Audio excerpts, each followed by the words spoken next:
Ashimwe. Ubwo rero tugeze mu mwanya wo gutangira isabato.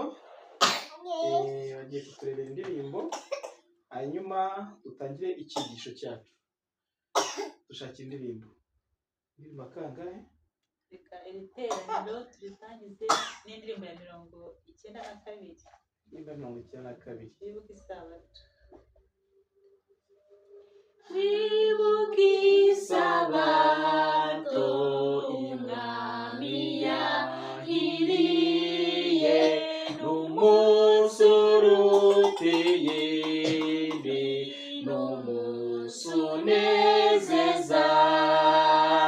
Turuhukamo imirimo, tubwirwa nk'iby'ijuru, niwo mucyo umurika uva ku Mwami Imana, utuzanira amahoro, sabato nziza rwose, utuzanira amahoro, sabato nziza. Yawe zisabato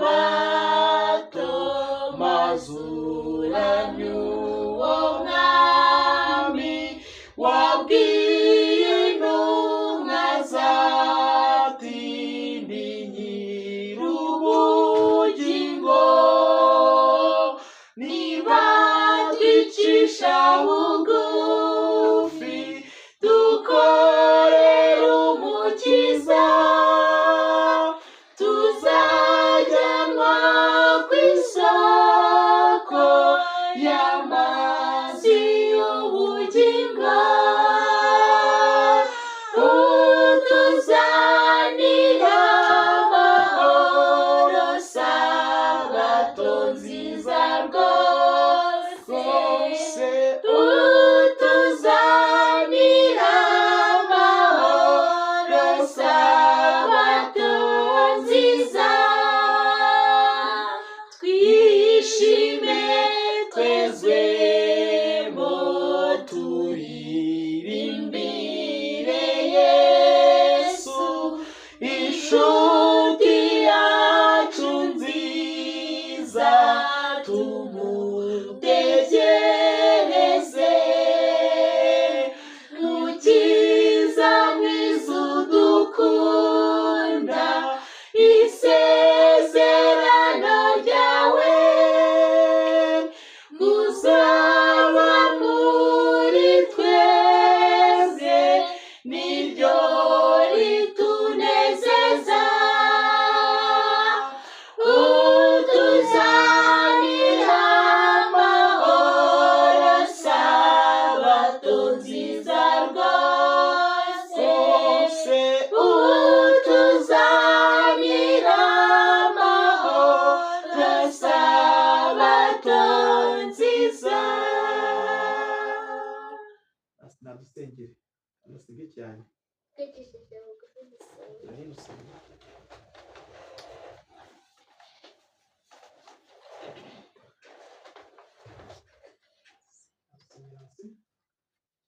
Data mwiza, turagushima ko watinze tukaba tugemeye ku kazi mushimirwe.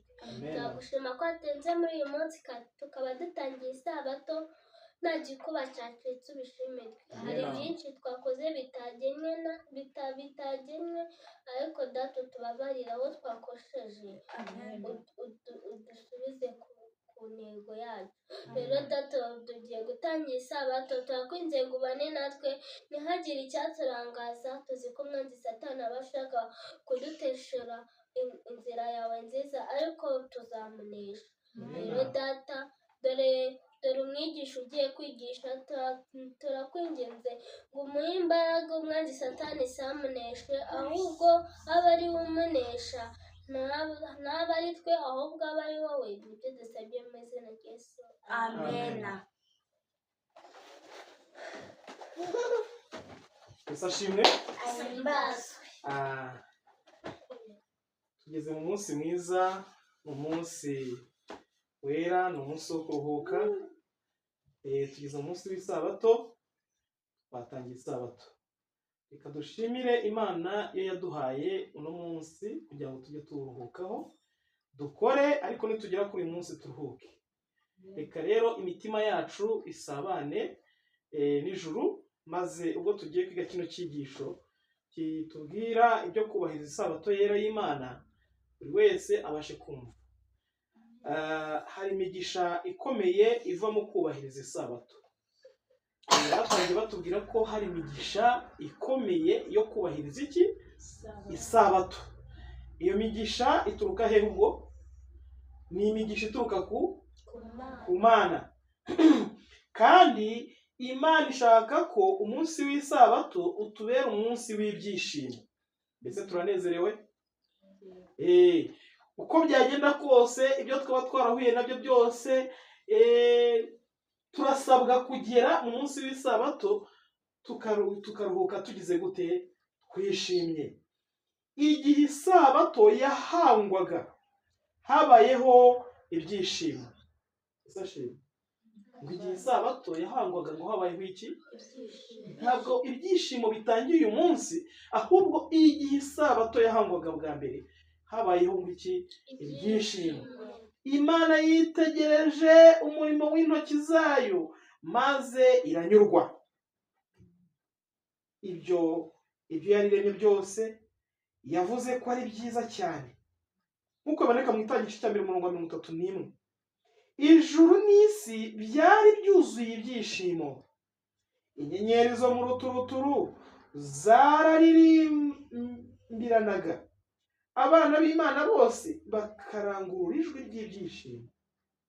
Ariko mbega ukuntu uyu munsi w'isabato ukuntu ari mwiza. Buriya twakagombye kujya tugakora imirimo yose, twagera ku wa nyuma twinjiye mu munsi w'isabato, ukareba ibintu byose wakoze muri icyo cyumweru cyose, maze ukareba ese harimo ibyiza, ese harimo ibibi. Ibibi urabyirengagiza, ahubwo ukazana iki? Ukishimira ibyiza wakoze. Ese hari ibyiza twakoze? Kandi ntabwo dusabwe yuko twinjira mu munsi wera twumva ko hari ibintu bitugose ku mutima, ahubwo tugomba kwinjira mu masaha yera bya bindi twaciyemo bibi, sibyo? Nimba ari naho twahemukiye Imana, nimba ari naho twahemukiye bagenzi bacu, nimba ari mbega byose ibintu tuzi bibi twakoze, tukinjira mu masaha yera twumva twamaze gutandukana n'icyaha, twababariwe, sibyo? Nibwo winjira mu munsi wera ukumva urishimye. Maze ngo Imana yitegereje ibyo imaze kurema byose, igeze ku munsi wa 7 imaze kuruhuka, yitegereje inyuma ye, nta cyaha yarigeze ikora, nta kibi Imana yigeze ikora, sibyo? Ariko yageze inyuma igira gute? Irebye ibyo yaremye byose ibona ko ari byiza, maze birayishimisha, yinjiye mu masaha y'ikiruhuko. Nubwo icyaha cyinjiye mu isi kugira ngo cyangirize umurimo utunganye w'Imana, Imana iracyaduha isabato nk'igihamya cy'uko ari ishobora byose. Twavuga ngo iki? Amen. Ifite ubugwaneza n'imbabazi bitagerwa, kandi yaremye ibintu byose.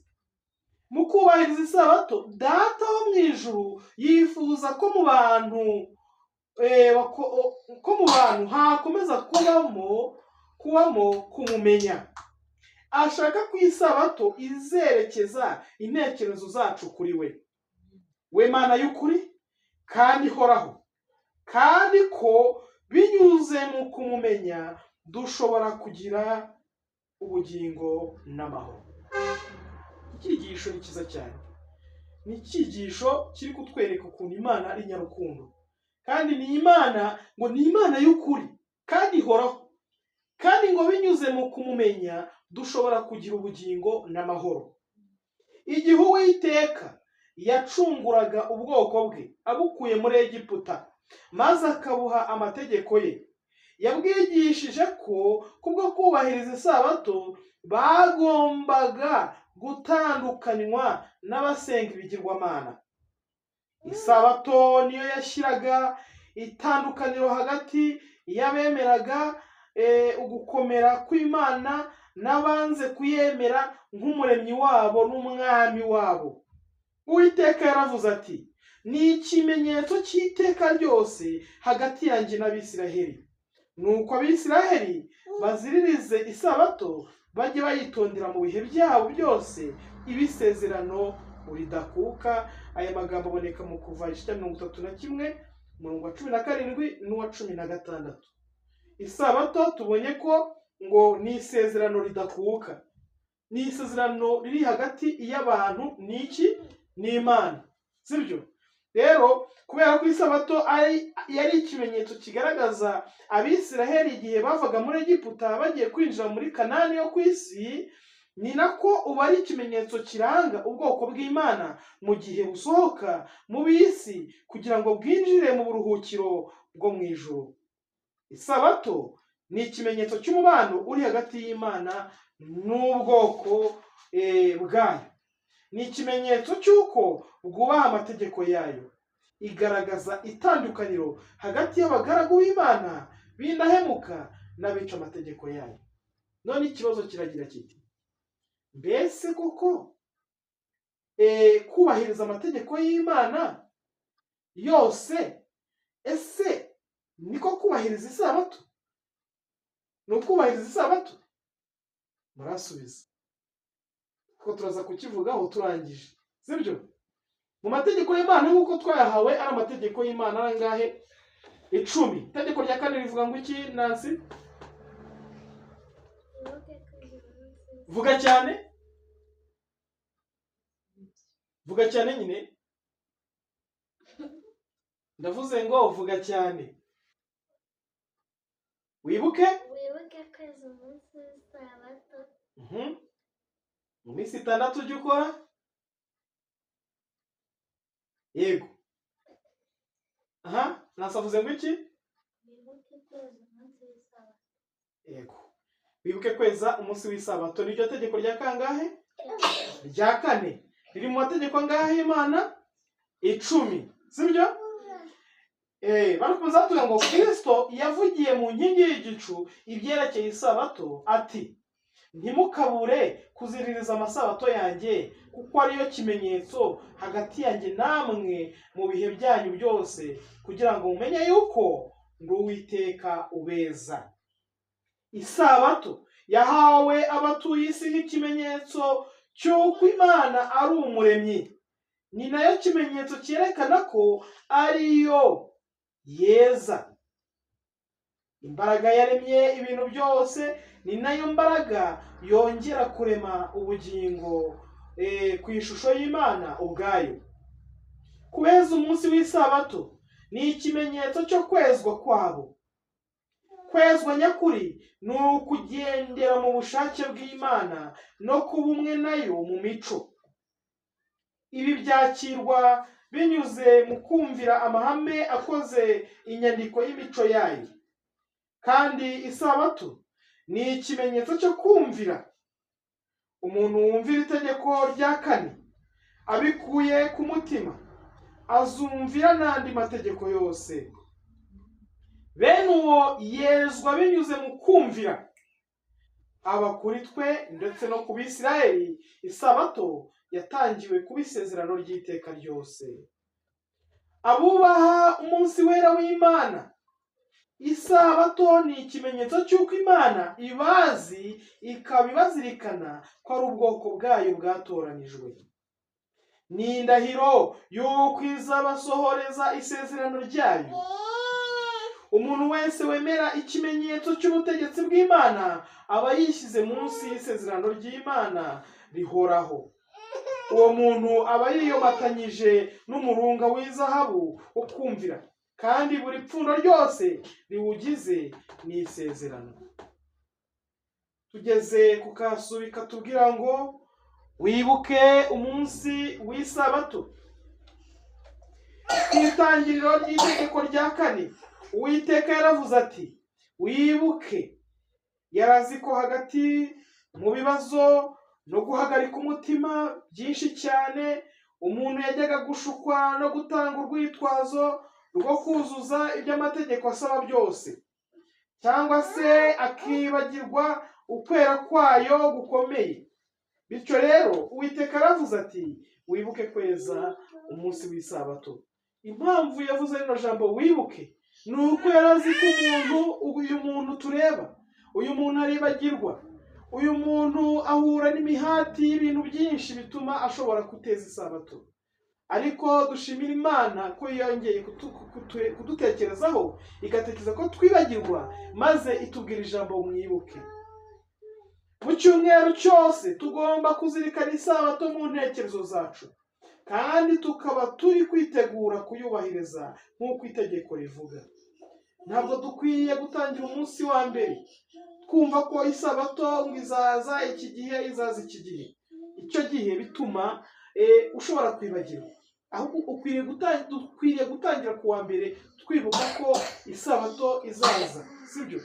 Tugatangira twitegura isabato buri munsi, hanyuma bikazagera ku wa nyuma isabato twamaze kuyinjiramo, amasaha twamaze kuyinjiramo nta birantega n'imwe dufite.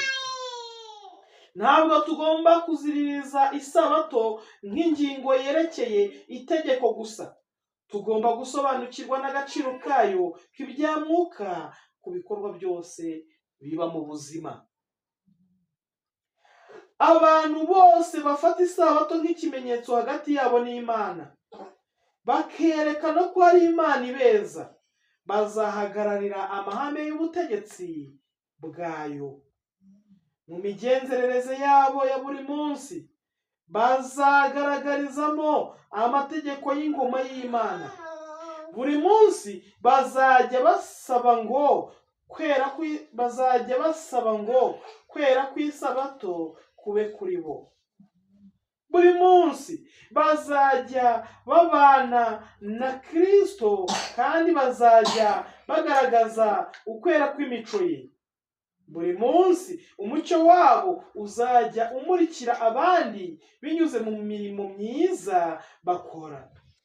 Ku bintu byose byerekeranye no kugera ku ntego k'umurimo w'Imana, intsinzi za mbere zigomba kugerwaho mu buzima bwo mu muryango. Aha niho kwitegura isabato kugomba gutangirira.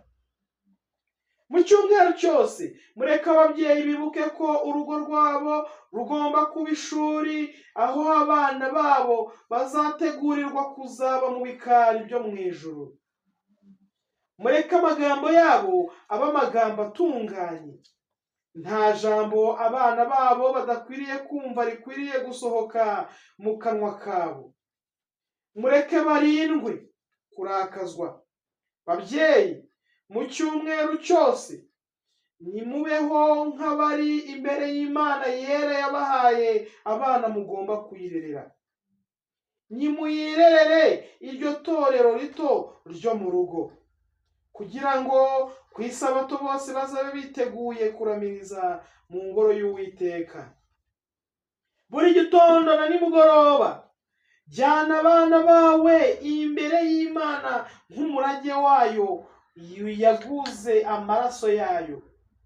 Igihe isabato yibutswe ityo, ntabwo iby'isi bizemererwa kwangiriza iby'umwuka.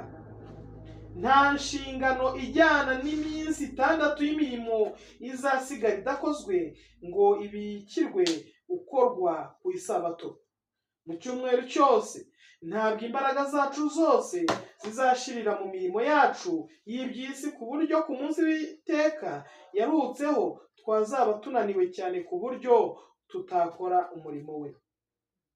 Ntabwo kwitegura isabato bigomba gukorwa mu cyumweru cyose. Ku wa gatandatu hagomba kuba umunsi wihariye wo kwitegura. Ubwo ku wa gatandatu ni ryari? Ni uyu munsi warangiye. Ni umunsi warangiye, ubwo ni ku wa nyuma. Abinyujije muri Mose, Uwiteka abwiye Abisiraheli ati, ejo uzaba umunsi wo kuruhuka, isabato yejejwe y'Uwiteka. Mwotse icyo mushaka kotsa, muteke icyo mushaka guteka, ibisaze mubibike birare bigeze mu gitondo. Abantu barazereraga, bakayiteranya, bakayisya cyangwa bakayisekura, bakayiteka mu nkono, bakayihindura udutsima. kuryoha kwayo kwari nk'udutsima twavuganywe n'amavuta ya elayo, wari woherejwe Abisiraheli uvuye mu ijuru. Uwiteka yababwiye ko uyu murimo ugomba gukorwa ku wa gatandatu, ari wo munsi wo kwitegura isabato. Uwiteka yibahaga hakiri kare, bakabitegura utwo dutsima bakatuvuga, maze utwo dutsima ngo twabaga turyoshye cyane nk'utwavuganywe n'amavuta ya elayo. Ku wa gatandatu kwitegura isabato bishyirweho umusozo. Mujye mureba ko imyambaro yose iteguwe neza kandi ko ibitekwa byose byatetswe. Mutere inkweto umuti kandi n'abantu biyuhagire. Gukora ibi birashoboka. Uramutse ubigize itegeko ukurikiza, ushobora kubikora. Isabato ntabwo igomba kugirwa igihe cyo gusana imyambaro, guteka ibyo kurya, gushaka ibinezeza, cyangwa gukora indi mirimo y'iby'isi. Mbere y'uko izuba rirenga, imirimo yose y'iby'isi ijya ishyirwa ku ruhande, kandi ibitabo n'inyandiko zose z'iby'isi zibikwe. Amagambo akomeye cyane. Maze ugasanga rimwe na rimwe twifitiye ama WhatsApp, turi gusoma amakuru, turi kujya ku ma interineti, ngo inyandiko zose zigire zite? Zivuga iby'isi zigire gute? Zibikwe. Babyeyi, musobanurire abana banyu umurimo mukora ndetse n'umugambi wawo, kandi mubareke bajye babafasha mu kwitegura isabato nk'uko amategeko abisaba. Twari dukwiriye gufuhira isabato. Mujye mwibuka ko umwanya wose wo ku munsi w'isabato wejejwe, ko ari igihe cyera. Igihe cyose bishoboka, abakoresha bakwiriye guha abakozi babo amasaha bigengaho guhera ku wa gatandatu saa sita kugeza ku isabato itangiye. Mubahe igihe cyo kwitegura kugira ngo babashe gusanganira umunsi w'Uwiteka batuje mu ntekerezo. Mu kugenza mutyo ntacyo muzahomba mu by'isi. Hariho undi murimo mukwiriye kwitaho ku munsi wo kwitegura. Kuri uyu munsi wo kwitegura, ibitandukanya abantu byose hagati y'abavandimwe, haba mu muryango cyangwa mu itorero, bikwiriye gukurwaho. Mureke gusharira kose n'umujinya n'uburakari bikurwe mu bugingo. Mu mwuka wicishije bugufi, mwaturirane ibyaha kandi musabirane kugira ngo mukizwe. Nta kintu na kimwe mu maso y'ijuru gishobora kugaragara nko kuzirura isabato yera gikwiriye gusigwa kitavuzwe cyangwa ngo gikorwe. Kugira ngo kizavugwe cyangwa ngo gikorwe ku munsi w'isabato, ntabwo Imana idusaba kudakora imirimo y'imbaraga gusa ku isabato, ahubwo inadusaba ko ubwenge bukwiriye gutozwa kuguma ku nsanganyamatsiko zera. Itegeko rya kane ryicwa n'abaganira iby'isi, cyangwa bajya mu biganiro byoroheje cyangwa bidafite umumaro. Kuganira ku kintu icyo ari cyo cyose cyangwa ikintu cyose kije mu bitekerezo ni ukuvuga ibyo twishakiye. Ugutandukira kose tukava mu nzira ikwiriye kutugeza mu bubata no mu gucirwaho iteka. Ugutandukira kose tukava mu nzira ikwiriye kutugeza, baratubwira ngo ugutandukira kose tukava mu nzira ikwiriye kutugeza mu bubata no mu gucirwaho iteka. Uko gutandukira kose kutugeza mu bubata no mu gucirwaho iteka. Gahunda yo kuramya izuba rirenze. reka dusoreze kuri aya magambo.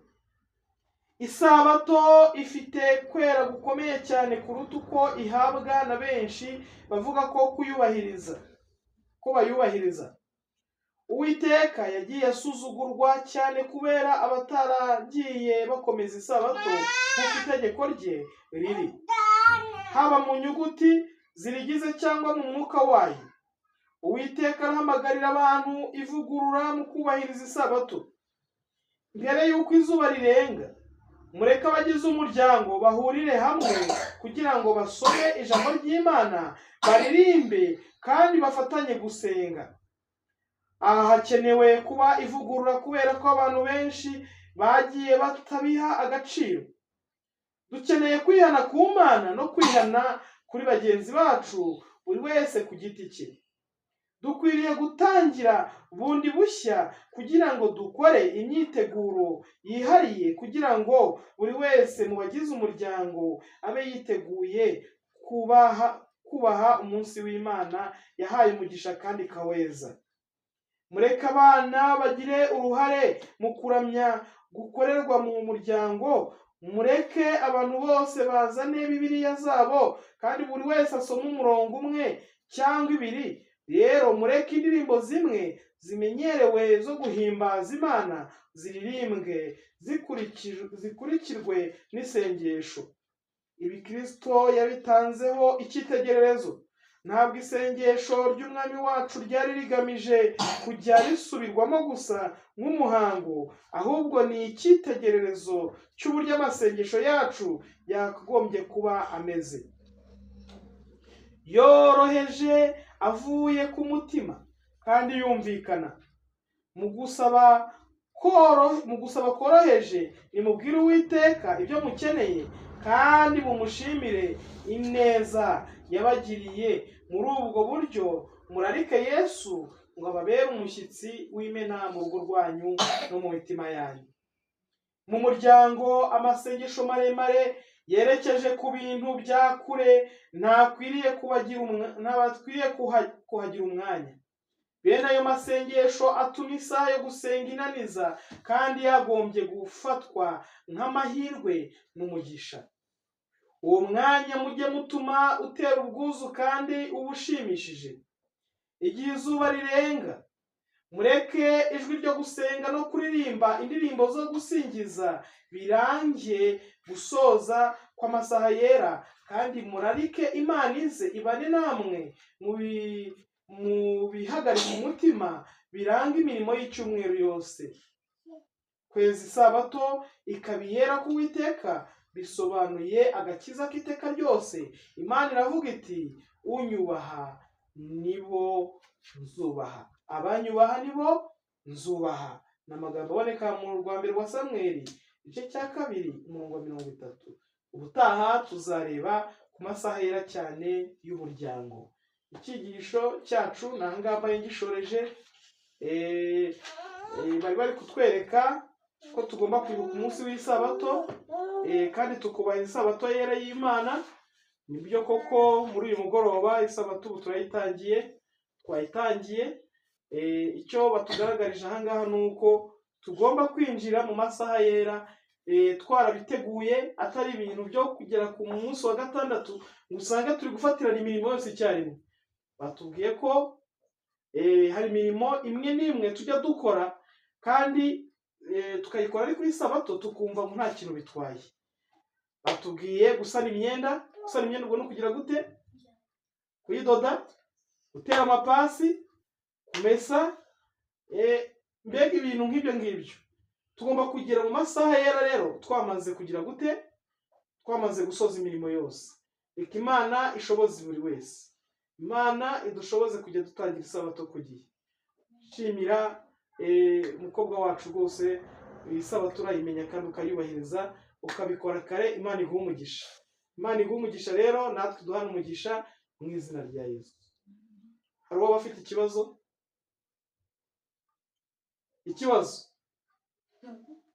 Inyunganizi? Icyigisho cyumvikana. Imana iba umugisha mu izina rya Yesu. Reka Nancy. ari ikibazo watabaye wari wavuze ngo turaza kugitubaza dusoje. cyavugaga ngo iki? Mwari nakibajije cyavuga ngo iki nazi?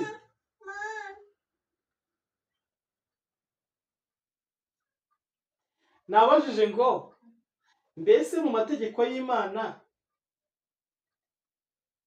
uko ari 10 sibyo?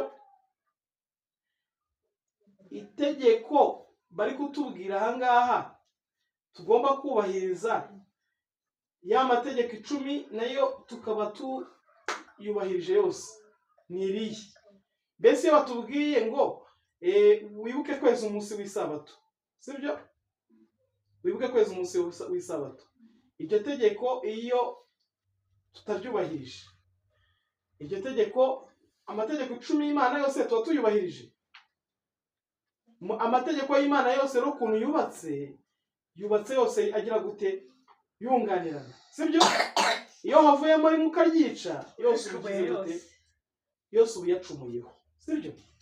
Turasabwa kubahiriza amategeko y'Imana yose uko ari sibyo? Kandi bari naho twateshutse, Imana ni umurengezi, iradukunda, iratubabarira. Reka Imana idushoboze kubahiriza amategeko y'Imana yose uko ari mu izina rya Yesu. Kadusenga Imana. Data mwiza, Mana y'urukundo, turagushimiye nanone aka kanya ko wongeye kuduha umuburo ugaragaza uko dukwiye kubahiriza isabato. Nyagasani, turakwinginze kugira ngo utubere byose muri uyu munsi w'isabato, kandi batweretse yuko igihe cyose isabato itangiye twagombye kwitangirana umunezero. Uduhe umunezero ugukomotseho.